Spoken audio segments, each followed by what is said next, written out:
Hi friends, welcome to my YouTube channel. నేను మీ మైరా. అదే నీవు అదే నేను పార్ట్ 76.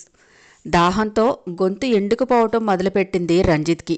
ఆకలి తెలిసింది, నీరసం కూడా వచ్చింది. తల మీద తగిలిన దెబ్బ విపరీతంగా పోటు పెట్టడం మొదలుపెట్టింది.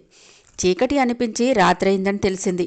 వెలుతురు వస్తే మళ్ళీ పగలైందని ఆ చిన్న కిటికీలోంచి పడుతున్న వెలుతురుని చూసి అనుకున్నాడు. ఎన్ని రోజుల నుంచి ఇక్కడ ఉన్నానో కూడా తెలుసుకోలేకపోతున్నాడు రంజిత్కి. ఏమండి, అభిని సియాని హోటల్ రూమ్కి పంపిద్దామా అని అడిగింది భర్త అనిల్ని అపర్ణ. వద్దు అపర్ణ, అక్కడ కూడా మన వాడిని గుర్తుపట్టి ఎవరైనా ఏమైనా అంటే పరువు పోతుంది. నా మాట విని హోటల్ రూమ్ వద్దు, ఇంట్లోనే అరేంజ్ చేయి అన్నాడు. అది నిజమేలే అనుకుంది అపర్ణ. ఇద్దరికీ తొందరగా భోజనం పెట్టేసింది. డైనింగ్ టేబుల్ దగ్గర కూడా ఇద్దరూ ఒక్క మాట కూడా మాట్లాడుకోలేదు. అభి సియా మాట్లాడకుండా భోజనం చేసి తన రూముకి వెళ్ళిపోయాడు అభి. తన చేతులతోనే సియాని అందంగా రెడీ చేసి పాల గ్లాస్ చేతికిచ్చి, చూడు సియా, ఒక్కొక్కసారి కోపం హద్దులు దాటుతుంది. కలిసి ఉండాలని అనుకుంటే ఇద్దరి మాటలు హద్దులు దాటకండి. ఇంతకంటే ఎక్కువగా నేను చెప్పేది ఏం లేదు, జాగ్రత్తమ్మా అంటూ అభి రూంలోనికి పంపి, వాళ్ళిద్దరినీ ఒకటయ్యేటట్టు చేయి తండ్రి అని కనిపించని దేవుడికి దండం పెట్టుకుంది అపర్ణ. పాల గ్లాసు పట్టుకొని గదిలోనికి వచ్చిన సియాని చూసి చూడనట్టే ఊరుకున్నాడు అభి. అపర్ణ చెప్పినట్టు కలిసి మాట్లాడుకుంటే బాగుంటుందేమో అనుకున్న సియాకి అభి నిర్లక్ష్యం కోపం రెట్టింపు అయింది. కానీ అపర్ణ చెప్పిన మాటల దృష్టిలో పెట్టుకుని మౌనంగా ఊరుకుంది. అభి ఏదైనా మాట్లాడతాడేమో అని కాసేపు అలాగే నిలబడింది. అభి మాత్రం సియా ప్రెజెన్స్ ఇష్టం లేనట్టు బాల్కనీలోనికి వెళ్ళి నించున్నాడు. ఇక బేర్ చేయలేక పాల గ్లాస్ అక్కడే ఉన్న టేబుల్ మీద పెట్టి అభి దగ్గరకు వెళ్ళి, నిన్ను విష్ చేయడానికి వచ్చిన అమ్మాయి ఎవరు అభి అని అడిగింది తెచ్చిపెట్టుకున్న శాంతంతో. ఆ అడగటంలో కోపం, కరుకుదనం వద్దన్నా కనిపిస్తూ రెండూ అర్థమయ్యాయి అభికి. చూడు, నిన్న జరిగిన దానికి నాకు ఏ సంబంధం లేదు. దాని గురించి మాట్లాడేటట్టు అయితే నువ్వు ఈ గదిలోకి రావద్దు అన్నాడు అభి ఏమాత్రం తగ్గకుండా. ఈ గదిలోనికి నన్ను రావద్దు, నిన్న జరిగిన దాని గురించి అడగొద్దు అంటే నేను ఎవరిని అభి? నిన్న జరిగిన డ్రామా చాలామంది చూశారు. వాళ్ళందరికీ నువ్వు సమాధానం చెప్పాల్సిన అవసరం లేదు. ఎలా పోతే నాకెందుకులే అనుకోవటానికి నీకు నేను భార్యనే కదా, పరాదాయన కాదు కదా. జరిగిందేంటో నాకు తెలియాలి. అసలు ఆ అమ్మాయి ఎవరో, జరిగిందేంటో నీ నోటి నుంచే వినాలని అనుకుంటున్నాను అంది. చూడు, నా మీద అధికారం చూపించకు సియా, నాకు ఇష్టం ఉండదు. మళ్ళీ చెప్తున్నాను, నిన్న జరిగిన దానికి నాకు ఏం సంబంధం లేదు అని కోపంగా అరిచాడు అభి. అంతవరకు తెచ్చిపెట్టుకున్న సహనం గాల్లో కలిసిపోయింది సియాకి కూడా. ఎందుకు అరుస్తున్నావు? చాలా బాగా చెప్పావులే నువ్వు. ఈ మాటే అంటావని ఆ అమ్మాయి చెప్పింది నిన్న. నువ్వు కోపంగా అరిచినంత మాత్రాన అబద్ధాలు నిజాలైపోవు అంది వెటకారంగా. వాట్ ద హెల్ అని పాల గ్లాసు విసిరికొట్టి, ఎవరో చెప్పింది నమ్ముతావు, కానీ నేను చెప్పింది నమ్మవా నువ్వు అన్నాడు. ఆ అమ్మాయి ఎవరో నీకు తెలియకపోతే మన రిసెప్షన్కి ఎందుకు వచ్చింది? నీకు అంత దగ్గరగా జరిగి నీతో ఏం మాట్లాడింది? వెళ్ళిపోయే ముందు నేనెవరో నీ హబ్బీని అడుగు, చెప్తాడేమో చూడు అని కూడా అంది నాతో. నువ్వు కరెక్ట్గా ఆ అమ్మాయి ఏం చెప్పిందో అలాగే ప్రవర్తిస్తున్నావు. నీకు ఆ అమ్మాయి తెలియదన్నప్పుడు నువ్వు తన వెనక ఎందుకు వెళ్ళావు? సిగ్గు లేకుండా వాష్రూమ్ అని కూడా చూడకుండా వేరొకటి పెళ్ళాన్ని అలా కౌగిలించుకోవడానికి చీచి, అందరి ముందు పరువు పోయింది. తమరు బాగోతాన్ని ఎంతమంది క్యాప్చర్ చేశారో తెలుసా? ఈ సీన్ని నెట్లో పెడితే ఏమవుతుంది నీ బతుకు? అసహ్యంగా, కోపంగా, పౌరుషంగా మాట్లాడుతోంది సియా. సియా మాటలు వింటుంటే అభి పిడికిళ్ళు బిగుసుకున్నాయి. నీ బ్రతుకుని నెట్లో పెట్టొద్దని చాలా కన్విన్స్ చేసి ఆ లాయర్ కాళ్ళు ఒక్కటే పట్టుకోలేదు అంకుల్. How shame. కొన్నాళ్ల క్రితం ఎవరితోనో పబ్లో మైమర్చిపోయి ఉంటే పేపర్లోకి ఎక్కావు. అప్పుడేమో ఇలా నీ టీం మెంబర్స్ కూడా నిరసనగా చూసి వెళ్ళిపోయారు, గమనించావా? వాళ్ళు వెళ్లే ముందు కనీసం నీకు చెప్పని కూడా చెప్పలేదు. అభి మౌనం గుండెల్లో మండిస్తుంటే అనాల్సిన అన్నీ అడిగేసింది. జరుగుతున్నదంతా తెలుస్తున్నా నిన్నటి విషయం తనని వేలెత్తి చూపిస్తున్నట్టు గుర్తుకొస్తుంటే కళ్ళు మూసుకున్న అవమానంతో మండిపోతూనే ఉన్నాడు అభి నిన్నటినుంచి. దాన్నే మళ్ళీ సియా ఎత్తి చూపిస్తుంటే ఆమె మీద కోపం పెరిగిపోయింది అభికి. నలుగురిలో తనని కొట్టిన విషయం కూడా అప్పుడే గుర్తుకొచ్చింది. నీలాంటి వాడికి పెళ్లమైనందుకు నా చెప్పుతో నేనే కొట్టుకోవాలి అంది సియా. అభి కోపం పిచ్చి పీక్స్లోకి వెళ్ళినట్టయింది. నువ్వు కొట్టుకోవడం ఎందుకు, నేనున్నాను కదా అని లాగిపెట్టి కొట్టాడు సియాని. బుగ్గ మీద చేయి పెట్టుకుని 2 అడుగులు వెనక్కి వేసింది సియా కోపంగా, బాధగా. ఎరుపు రంగును సంతరించుకున్న కళ్ళతో కోపంగా చూస్తున్న సియాను చూసి, పెళ్ళానివి పెళ్ళాంలా ఉండు, నీకు నచ్చితే, లేదంటే నిన్ను అని ఒక బూతు పదం కూడా వాడాడు. ఇంకోసారి నన్ను నువ్వు క్వశ్చన్ చేయటానికి వీల్లేదు, పో, వెళ్ళిపో అని డోర్ వైపు వేళ్లు పెట్టి చూపించాడు. హౌ డేర్ యూ అభి, తప్పును నీలో ఉంచుకొని నా మీద ఎగురుతున్నావు కదా. మా డాడీ ఇప్పటి వరకు నన్ను ఒక్క మాట కూడా అన్నది లేదు, నువ్వు నన్ను కొడతావా? నీలాంటి సెలబ్రిటీల బ్రతుకు అద్దాల మేడలాంటిది. ఆ విషయం మర్చిపోకు. ఒక్క రాయి చాలు నీ అద్దాల మేడ పగిలిపోవటానికి. నీ బతుకేంటో నేనే చెప్తాను అని విసురుగా తలుపులు తీసుకొని బయటకు వచ్చేసింది. డోర్ పక్కనే ఉన్న బొకే చూసి మెమరబుల్ నైట్ అని చదివి, గుడ్, చాలా బాగుంది, నిజంగా ఇది నీకు మెమరబుల్ నైటే, ఇదిగో నీ ఫ్రెండ్స్ అనుకుంటా అని తీసుకెళ్లి బొకేని అభి చేతిలో పెట్టింది కూల్గా.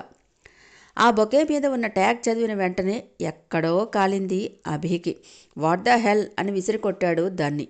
సియా ఇక ఆగలేదు. తిన్నగా తండ్రి దగ్గరికి వెళ్ళిపోవటానికి బయలుదేరిపోయింది. వెళ్ళిపోతున్న సియాని చూసి అస్సలు ఆపలేదు అభి కూడా. గదిలో చెల్లాచెదురైన ఫ్లవర్సు, మెమరబుల్ నైట్ అనే ట్యాగ్ లైన్ చూసి పిచ్చెత్తిపోయింది. యూ లయర్, పర్ణిక, ఇదంతా కావాలనే నువ్వు చేసింది కదూ. బాగా గుర్తుపెట్టుకో, ఈసారి నేను కొట్టే దెబ్బకి నీకు జీవితమే ఉండదు అని గట్టిగా అరిచాడు. మరుసటి రోజు తెల్లవారి చాలాసేపైనా ఇంకా గదిలో నుంచి రాలేదేంటి సియా అని ఎదురు చూస్తోంది అపర్ణ ఆతృతగా. ఎప్పుడో 11 గంటలు దాటాక బయటికి వచ్చాడు అభి. సియా ఏదిరా, ఇంకా లేవలేదా అని అడిగింది కొడుకుని. ఏమో, ఎవరికి తెలుసు అన్నాడు నిర్లక్ష్యంగా. అదేంట్రా, రాత్రి మీరిద్దరూ గదిలో లేరా అని అడిగింది ఆశ్చర్యంగా. చిరాకు పెట్టకమ్మా, దాని గురించి నన్ను అడక్కు, నాకు తెలియదు. రాత్రి మా ఇద్దరికీ గొడవ జరిగింది, తర్వాత సంగతి నాకు తెలియదు అన్నాడు. ఏం మాట్లాడుతున్నావు అభి? నీ గదిలోకి పంపించిన భార్యని నీకు తెలియదంటే ఎవరిని అడగమంటావు? గొడవ పడకుండా ఉండాలని మిమ్మల్ని దూరంగా ఉంచాను, దగ్గర అవ్వాలని గదిలోకి పంపించాను. ఏం చేశావు సియాని? అసలు ఏమన్నావు? ఎక్కడికి వెళ్ళింది? కంగారు వచ్చేసింది అపర్ణలో. అసలే పిల్లని తీసుకువెళ్ళిపోతానని వాళ్ళ నాన్న పట్టుబడితే బలవంతంగా ఇంటికి తీసుకొచ్చాన్రా. ఆ పిల్లకి ఏదైనా అయితే ఆ తివారీ మనల్ని బ్రతకనివ్వడరా అంది భయంగా. అసలు తల్లి మాటలు పట్టించుకోలేనట్లే తన గదిలోనికి వెళ్ళిపోయాడు అభి మళ్ళీ. ఇల్లంతా వెతికేసింది, పనివాళ్ళని అడిగింది, ఎవరూ తెలియదన్నారు. దేవుడా, ఇప్పుడేం చెయ్యాలి నేను అనుకొని తల పట్టుకొని కూర్చుంది. ఇంతలోనే అనిల్ వచ్చి, మళ్ళీ ఏమైంది, ఎందుకలా ఉన్నావు అని అడిగాడు. ఏమండి, సియా కనిపించడం లేదు, ఇల్లంతా వెతికేశాను అని జరిగినదంతా చెప్పింది. నువ్వు కంగారు పడక అపర్ణ, ఆ అమ్మాయి వెళ్ళిపోవటానికి నీ కొడుకు నిర్వాకమే అయి ఉంటుంది. తివారీకి నేను ఫోన్ చేస్తాను అని వెంటనే కాల్ చేశాడు అనిల్. లిఫ్ట్ చేసిన తివారీ, ఇంకా ఏం మిగిలిందని ఫోన్ చేస్తున్నారు అనిల్ గారు?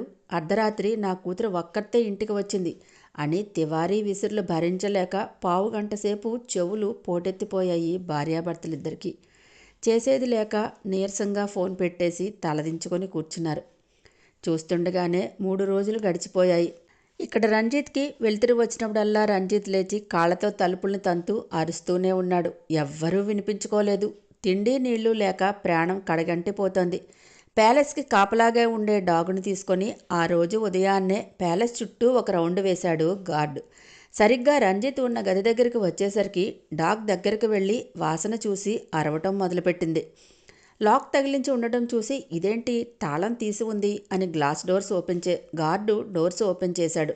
ఇంకా పూర్తిగా వెలుతురు లేకపోవటం, చీకటిగా ఉండటంతో ఎదురుగా ఉన్న ఆకారంకి తల మీద జుట్టు లేకపోవడం, మనిషి మట్టి కొట్టుకుని ఉండడం చూసి దెయ్యం అనుకొని భయంతో అమ్మో దెయ్యం దెయ్యం అని పరిగెత్తుకొని మిగిలిన గార్డ్స్ని చేరుకున్నాడు అతను. డోర్స్ ఓపెన్ అవ్వటం, కుక్క అరవటం, గార్డ్స్ కేకలు అన్నీ విన్న రంజిత్ మగతలో నుంచి మేల్కొని, వాడు ఎందుకు దెయ్యం అంటున్నాడో అర్థం కాక లేచి నిలబడే ఓపిక తెచ్చుకొని హెల్ప్ హెల్ప్ అని అరవటం మొదలుపెట్టాడు. 2 నిమిషాల్లో మరో 2 గార్డ్స్తో వచ్చి రంజిత్ని చూసి, ఒరే మనిషేరా అని దగ్గరకు వచ్చి కట్లు విప్పాడు. విచిత్రంగా తన వైపు చూస్తూ ఉన్నవాళ్ళని చూసి ఏం జరిగిందో అర్థం కాక కట్లు విప్పిన తర్వాత మొహం మీదుగా తలని తడుముకున్నాడు. చేతికి జుట్టు తగల్లేదు, బిరుసుగా ఏదోలా తగిలింది. చూస్తుండగానే 10 రోజులు గడిచిపోయాయి. కావేరి బాగా కోలుకోవటంతో అన్ని టెస్టులు చేయించి ఇక పర్వాలేదని డాక్టర్ చెప్పిన తర్వాత జాగ్రత్తగా ఇంటికి తీసుకుని వెళ్ళటానికి రెడీ అయిపోయాడు తపస్వి. చేతి మీద అక్కడక్కడ రప్చర్స్, నుదుటి మీద ఉన్న కట్టు, రైట్ హ్యాండ్కి ఫ్రాక్చర్, చిన్న చిన్న దెబ్బలతో చాలా వరకు క్యూర్ అయ్యి లేచి కూర్చొని నడవగలుగుతోంది. అనిరుద్ కూడా సెన్స్లోనికి వచ్చి మాట్లాడాడు. కొడుకు ఆరోగ్యంగా లేచి కూర్చునేసరికి చాలా సంతోషించారు అనిరుద్ పేరెంట్స్. సెక్యూరిటీ అంటేనే మనిషి ప్రాణానికి అడ్డంగా తన గుండెని చూపించటం, ఎదుటివాళ్ల కోసం తన ప్రాణాల్ని పణంగా పెట్టడం. అనిరుద్కి తెలివి రాలేదంటే చాలా బాధపడ్డాడు తపస్వి. అనిరుద్ అవుట్ ఆఫ్ డేంజర్ అంటే పూర్తిగా రిలాక్స్ అయ్యాడు. అనిరుద్ సెన్స్లోనికి రాగానే ముందుగా తపస్విని చూసి, సారీ సార్, తెలుసుకోలేకపోయాను, ఇలా జరుగుతుందని అస్సలు అనుకోలేదు అని నీరసంగా అంటుంటే గుండె కరిగినట్టు అయింది తపస్వికి.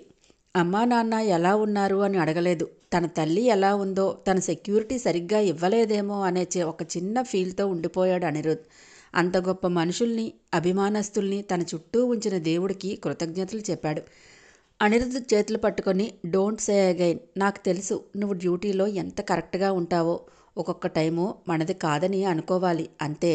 ఈ విషయం గురించి మనం మళ్ళీ మాట్లాడుకోవద్దు. మీ పేరెంట్స్తో మాట్లాడి వాళ్ళకి ధైర్యం చెప్పు అన్నాడు తపస్వి. 10 రోజుల్లో అనిరుద్ కూడా బాగానే కోలుకున్నాడు. డాక్టర్తో అన్ని విషయాలు మాట్లాడి బిల్స్ క్లియర్ చేసి ఆ పూటే కావేరిని తీసుకొని ఇంటికి బయలుదేరాడు.